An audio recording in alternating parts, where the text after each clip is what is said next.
सदाशिवाय नमः। ॐ समप्रियाय नमः। ॐ सदाशिवाय नमः। ॐ समप्रियाय नमः।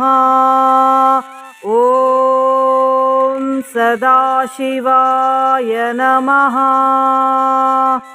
ॐ समप्रियाय नमः। ॐ सदाशिवाय नमः। ॐ समप्रियाय नमः। ॐ सदाशिवाय नमः। ॐ समप्रियाय नमः। ॐ सदाशिवाय नमः। ॐ समप्रियाय नमः। ॐ सदाशिवाय नमः। ॐ समप्रियाय नमः। ॐ सदाशिवाय नमः। ॐ समप्रियाय नमः। ॐ सदाशिवाय नमः। ॐ समप्रियाय नमः। ॐ सदाशिवाय नमः। ॐ समप्रियाय नमः। ॐ सदाशिवाय नमः। ॐ समप्रियाय नमः। ॐ सदाशिवाय नमः। ॐ समप्रियाय नमः। ॐ सदाशिवाय नमः। ॐ समप्रियाय नमः। ॐ सदाशिवाय नमः। ॐ समप्रियाय नमः। ॐ सदाशिवाय नमः। ॐ समप्रियाय नमः। ॐ सदाशिवाय नमः। ॐ समप्रियाय नमः। ॐ सदाशिवाय नमः। ॐ समप्रियाय नमः। ॐ सदाशिवाय नमः। ॐ समप्रियाय नमः। ॐ सदाशिवाय नमः। ॐ समप्रियाय नमः। ॐ सदाशिवाय नमः।